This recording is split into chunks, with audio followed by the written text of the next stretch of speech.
Hello everyone. रक्षा मंत्रालय की तरफ से एक बहुत बड़ी भर्ती निकल के आ रही है जिसमें 10th प्लस 12th प्लस और ग्रेजुएशन सभी के लिए वैकेंसी निकली हुई है। पोस्ट वाइज वैकेंसी है, तो आप अगर 10th पास हैं तो भी लिए आपके लिए वैकेंसी है, और 12th है तो भी, और ग्रेजुएशन है तो भी। तो मतलब तीनों पोस्ट के लिए वैकेंसी निकल के आ रही है रक्षा मंत्रालय की तरफ से, बीआरओ की तरफ से। ठीक है, बॉर्डर रोड ऑर्गेनाइजेशन की तरफ से एक बहुत बड़ी भर्ती निकल के आ रही हुई है, और इसकी लास्ट डेट जो रखी गई है वो 4 जुलाई रखी गई है। यानी फॉर्म जो है वो ऑनलाइन अभी कंटिन्यूस में है। तो आपके लिए कौन सी पोस्ट एलिजिबल रहने वाली है? ऑल इंडिया वैकेंसी रहने वाली है, मेल और फीमेल दोनों अप्लाई कर सकते हैं। तो 10th के हिसाब से कौन सी वैकेंसी रहने वाली है, 12th के हिसाब से और ग्रेजुएशन के हिसाब से, वो पूरा चीज़ हम लोग इस वीडियो नोटिफिकेशन में कंप्लीट देखने वाले हैं। तो अगर अभी तक आपने चैनल को सब्सक्राइब नहीं किया तो चैनल को सब्सक्राइब जरूर कर लें। ऐसी अपडेट के लिए हमारे चैनल पे पर डे एक ना एक इंपॉर्टेंट वीडियो विथ नोटिफिकेशन के आपको देखने को मिलने वाली है। कोई फेक नहीं होगा, नोटिफिकेशन आपको डिस्क्रिप्शन में मिल जाएगा। अगर मैं इसके नोटिफिकेशन की बात करूं तो इसका जो नोटिफिकेशन है वो ये कंप्लीट नोटिफिकेशन आया हुआ है।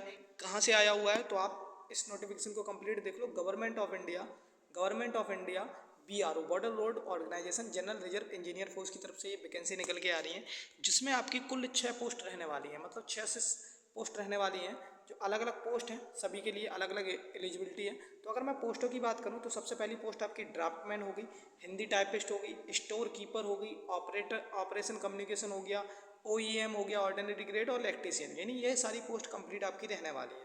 ये सारी बीआरओ की तरफ से पोस्ट है, हर किसी के लिए अलग अलग क्वालिफिकेशन मांगी गई है। तो सारी चीज़ें हम लोग देखने वाले हैं। तो इसकी जो टोटल वैकेंसी है वो आपकी रहने वाली है। देखो, अगर हम बात करें किसकी, ड्राफ्टमैन की 40 है, सबसे ज़्यादा है वो एसकेटी की हैं, यानी स्टोर कीपर टेक्निकल की हैं। उसके बाद ऑपरेटर कम्युनिकेशन की हैं, फिर एग्जीक्यूटिव की हैं 207 वैकेंसी, और इलेक्ट्रीशियन की 79 वैकेंसी है। वहीं इन ड्राफ्टमैन की 6 अलग से हैं, हिंदी टाइपिस्ट की भी हैं। ईएसएम इकोनॉमिक वीकर सीजन के लिए अलग से वैकेंसी दे रखी है। ये आपका हिंदी में है, वो इंग्लिश में था। ड्राफ्टमैन वाली सारी चीज़ें कंप्लीट दे रखी हैं बीआरओ की तरफ से। इसकी ऑफिशियल साइट है www.bro.gov.in पे भी आपको ये देख सकते हैं। अगर मैं इसकी रिसिप्ट की बात करूँ तो 21 मई 2026 से इसके फॉर्म ऑनलाइन स्टार्ट हो गए थे। 4 मई इसके फॉर्म लास्ट डेट आई। इसका जो फॉर्म है वो ऑनलाइन ना होकर ऑफलाइन होगा। आपको ऑफलाइन फॉर्म डाउनलोड करके ये मैं बताने वाला हूँ किन किन जगह पे आपको भेजना है। एज कैलकुलेशन आपकी होगी 18 अप्रैल 2026 से। और ये ग्रेफ की, मतलब जो है ग्रेफ की तरफ से एक वैकेंसी निकल के आ रही है। वहीं अगर हम लोग इसकी बात करें आगे, पूरा नोटिफिकेशन आपको डिटेल से देख लेना। इसमें जो इंपॉर्टेंट चीज़ें हैं वो मैं आपको बताने वाला हूँ। सबसे पहले अगर मैं देखूँ इसकी एज लिमिट की, तो सभी के लिए एज लिमिट जो है वो 18 से 40 के बीच में मांगी गई है। यानी आपकी 40 से ज़्यादा एज नहीं होनी चाहिए सभी में। 18 से 27 के बीच में, 18 से 40, 18 से 27 के बीच में। वहीं अगर हम लोग सब एज रिलैक्सेशन की बात करें तो सिंपल सा SC/ST के लिए 5 साल छूट हो, और OBC के लिए 3 साल की छूट होने वाली है।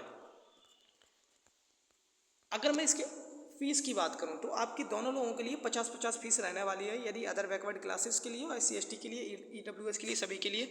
अब इसकी एसेंशियल क्वालिफिकेशन की बात कर लेता हूं कि इसमें क्वालिफिकेशन क्या रहने वाली है। तो ड्राफ्टमैन के लिए जो क्वालिफिकेशन है वो 10+2 science subject with recognisation board होना चाहिए, +2 2 साल का आपका सर्टिफिकेट होना चाहिए आर्किटेक्चर का, ड्राफ्टमैनशिप और रिकॉग्नाइजेशन इंस्टीट्यूट का, या फिर आपको 2 साल का NTCDD का एक सर्टिफिकेट होना चाहिए। वही हिंदी टाइपिस्ट की बात करें तो सिर्फ आपको क्या मांगी गई है, हिंदी टाइपिस्ट के लिए आपके पास सिर्फ 10+2 होना चाहिए, +30 की स्पीड होनी चाहिए आपकी टाइपिंग में, हिंदी टाइपिंग में। ठीक है, तो ये है अभी हिंदी टाइपिस्ट के लिए। वहीं अगर हम लोग अगली पोस्ट की बात करें तो अगली पोस्ट जो है आपकी वो है स्टोर कीपर की। किसकी पोस्ट है? स्टोर कीपर की। तो स्टोर कीपर के लिए जो मांगी गई है वो 10+2 ही मांगी गई है, और स्टोर कीपर की नॉलेज होनी चाहिए। ये चीज़ें 2 मांगी गई हैं, तो ये 10+2 के रिगार्डिंग है। वहीं अगर हम लोग बात करें इसके बाद स्टोर कीपर के बाद, अगर मैं वहीं इसकी बात करूं किसकी, ऑपरेशन कम्युनिकेशन की, जिसमें आपको 10th मांगी गई है। ठीक है, तो ऑपरेशन कम्युनिकेशन के लिए भी 10th मांगी गई है। तो इस तरीके से हर एक पोस्ट के लिए अलग अलग वैकेंसी के लिए अलग अलग क्वालिफिकेशन मांगी गई है। OEM के लिए भी आपको 10th मांगी गई है, और इसके बाद एक सर्टिफिकेट होना चाहिए, ये मांगा गया है। इलेक्ट्रीशियन के लिए भी आपके पास 10th होनी चाहिए, और इसके पास इलेक्ट्रीशियन में 2 साल का कोई एक्सपीरियंस होना चाहिए ट्रेनिंग इंस्टीट्यूट से। अब अगर मैं इसके रिटन एग्जामिनेशन की बात करूँ तो ड्राफ्टमैन के लिए आपको सिंपल मैथमेटिक्स, मेंसुरेशन और ड्राइंग और क्वांटिटेटिव एप्टीट्यूड, जनरल नॉलेज, ये सारी चीज़ें ड्राफ्टमैन के लिए आपके एग्जाम में पूछी जाएंगी। वही हिंदी टाइपिस्ट के लिए अगर हम लोग बात करें तो आपका हिंदी टाइपिस्ट का ये पूरा सिलेबस रहने वाला है। Easy in English, Hindi 12th level, scientist Hindi, ये सारी चीज़ें इसमें रहने वाली हैं। स्टोर कीपर के लिए अलग से पूरा है कंप्लीट, ये रहने वाला है स्टोर कीपर के लिए, और ऑपरेशन कम्युनिकेशन के लिए भी ये रहने वाला है। ठीक है, तो ये सभी पोस्टों के लिए अलग अलग एक पूरा सिलेबस रहने वाला है। हिंदी टाइपिस्ट के लिए 30 वर्ड होने चाहिए, इंग्लिश हिंदी, ऑपरेशन कम्युनिकेटर के लिए, इलेक्ट्रीशियन के लिए, वो सारी चीज़ें मैंने आपको बताई रखी हैं। अब इंपॉर्टेंट पॉइंट जो है आपका कहाँ के होना चाहिए, तो आपको एलिजिबल ऑल इंडिया, मतलब आप पूरे इंडिया में रहने चाहिए। और ये पोस्ट जो है वो ग्रेफ सेंटर डिगी कैंपस पुणे से निकल के आ रही है। पोस्टल सर्विस आपको इस पर भेजना है, यानी जितने भी एडवर्टाइजमेंट वो निकल के आए हैं वो इस पोस्ट पर आपको भेजना है। मतलब अपना फॉर्म जो ऑनलाइन करने के बाद इस पोस्ट पे आपको भेजना है पोस्टल के थ्रू, किसके, पोस्ट ऑफिस के थ्रू। और ये जो पोस्ट है वो 4 तारीख तक पहुंच जानी चाहिए, तो आपका ये फॉर्म एक्सेप्ट हो जाएगा। ठीक है, ये चीज़ें रहने वाली हैं। इसके साथ आगे और भी देखते हैं। नोटिफिकेशन काफ़ी 43 पेज का नोटिफिकेशन है, जिसमें इंपॉर्टेंट चीज़ें हैं वो मैं आपको बताने वाला हूँ। बाकी जो काम की नहीं है तो उनको क्या देखना। अब अगर इसी में मैं पे लेवल की बात करूं तो आपको जो पे लेवल मिलना है, मतलब पेमेंट कितना होने वाला है, सैलरी जो रहने वाली है वो ड्राफ्टमैन की 5200 से लेके 20,200 ग्रेड पे 2800 की है। और हिंदी टाइपिस्ट की भी ग्रेड पे कितनी है, तो 1900 रुपये की है, जो 52 से लेके 20,200 के बीच में रहने वाली है। स्टोर कीपर की बात करें तो 1900 ग्रेड पे है, और वहीं ऑपरेटर की भी 1900 है, और ऑपरेशन एग्जीक्यूटिव की भी 1900 रहने वाली है, इलेक्ट्रीशियन की भी 1900 है।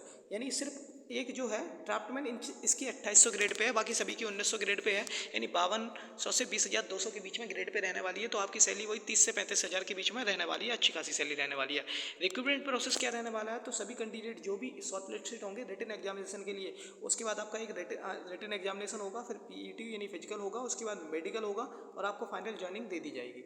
रिटन एग्जामिनेशन के लिए पॉइंट मैंने बता दिया, इसका ऑफलाइन एग्जाम होने वाला है। ब्लू ब्लैक पेन लेके, बॉल पेन लेके जाना है, उससे आपको OMR भरनी है। 1 घंटे का समय मिलने वाला है, जिसमें आपको क्वेश्चन हिंदी इंग्लिश दोनों में मिलेंगे।